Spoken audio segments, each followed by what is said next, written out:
Hi, my name is Laura Nagle, and I'd like to share with you a scene from Confidences, the novel by Adela Zamudio, which will be out in my translation in June 2026 from Bucknell University Press. This scene comes from the first part of the novel, which is narrated by a young man traveling through central Bolivia in 1906. In this scene, he is at the country home of a family friend, hoping to find a way to avoid the appearance of impropriety when he is flirting with a young lady. From the first day, I realized that Blanca was being subjected to discreet teasing and persistent jokes from the men and the women alike on account of my presence. They took me for a suitor of hers. One morning, when the gentlemen had all set out for Punata and the ladies had gone to bathe, I took advantage of the opportunity to join Blanca in the sitting room, where she was alone at a table. I took a seat beside her and said, "I must ask you for a significant favor." "Which is?" "That you choose a fiancé for me."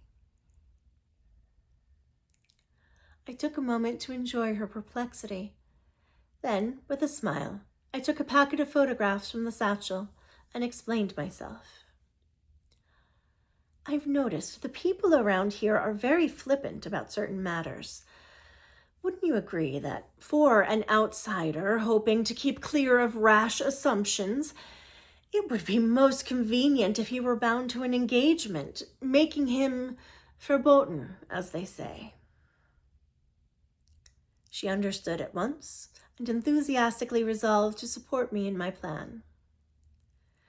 The collection I keep in my satchel is one I brought back with me from Buenos Aires 3 years ago, featuring prominent beauties from Argentina and Uruguay.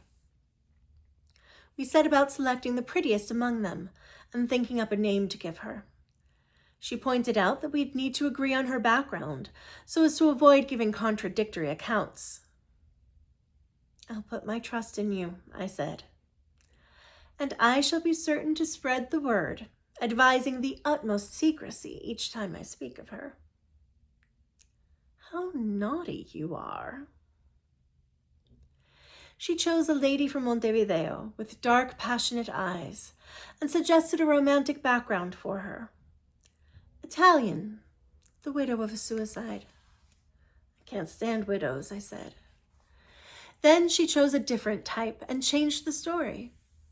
We came up with a moving idyll. Olga was her name. She was the daughter of a Polish gentleman and a lady from Buenos Aires who had died. I entrusted the remaining details to my friend's imagination. "I wonder, though," she said, "if 3 years have gone by since you were in Buenos Aires. Is that not enough time to forget and to be forgotten?" I met her Socratic irony with great aplomb. "You see, thwarted passion withstands all trials. Her father disapproves of me. She writes to me each day. Her love never ceases to grow. How could I forget her?" "The poor dear, foiled by that awful temperamental old man." "Not just temperamental, but self-serving," I added. "He gave me a deadline by which I must make my fortune." We two laughed and laughed. My confidant was in good cheer by the time the ladies returned. Our secret scheme, though a mere joke, had strengthened our friendship.